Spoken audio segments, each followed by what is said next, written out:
بسم اللہ الرحمن الرحیم۔ شروع اللہ کے نام سے جو بڑا مہربان نہایت رحم والا ہے۔ السلام علیکم۔ آج ہم پڑھیں گے کلاس سیکنڈ ایئر کے مطالعہ پاکستان کا چیپٹر نمبر 3 جس کا نام ہے ارض پاکستان۔ ہمارا آج کا ٹاپک ہے پاکستان کا محل وقوع۔ پاکستان جنوبی ایشیا کے شمال مغربی حصے میں تقریباً 24 تا 37 ارض بل شمالی اور 61 تا 76 طول بل مشرقی کے درمیان پھیلا ہوا ہے۔ پاکستان کے شمال میں کوہ ہمالیہ کا پہاڑی سلسلہ ہے، جبکہ پاکستان کے شمال مشرق میں چین جیسا عظیم ملک جو ہے وہ واقع ہے۔ پاکستان کے مغرب میں ایران واقع ہے، اسی طرح پاکستان کے شمال مغرب میں افغانستان کا ملک بھی واقع ہے۔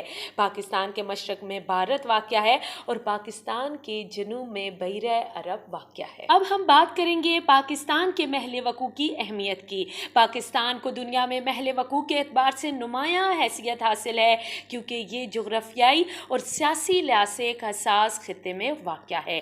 پاکستان دنیا اسلام کے وسط میں ہے، جو مغرب میں مراکش سے لے کر مشرق میں انڈونیشیا تک پھیلا ہوا ہے۔ وسط میں ہونے کی وجہ سے پاکستان کے دنیا اسلام کے ساتھ بہترین تعلقات ہیں۔ پاکستان افغانستان اور وسطی ایشیائی ممالک کے لیے اہم تجارتی راستے کا کام بھی کرتا ہے، کیونکہ ان ممالک کا سمندر نہ ہونے کی وجہ سے بیرونی ممالک کے ساتھ تجارت کے لیے پاکستان کی بندرگاہیں استعمال کی جاتی ہیں۔ پاکستان وسطی ایشیائی اور مشرق وسطیٰ کے تیل پیدا کرنے والے ممالک کے قریب واقع ہے، جن سے پاکستان اپنی ضروریات پوری کرنے کے لیے تیل درآمد کرتا ہے۔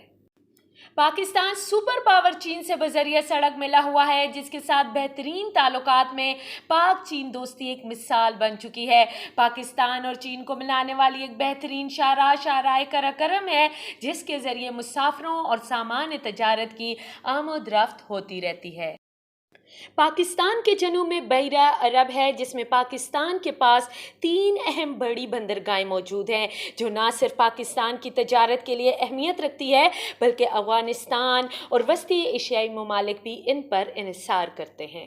پاکستان میں صحت افزا پہاڑی علاقے موجود ہیں، مثلاً گلیات، مری، ایوبیہ، وادی کاغان، گلگت، سوات، چترال وغیرہ، جو سیاحوں کے لیے بہت پرکشش رکھتے ہیں۔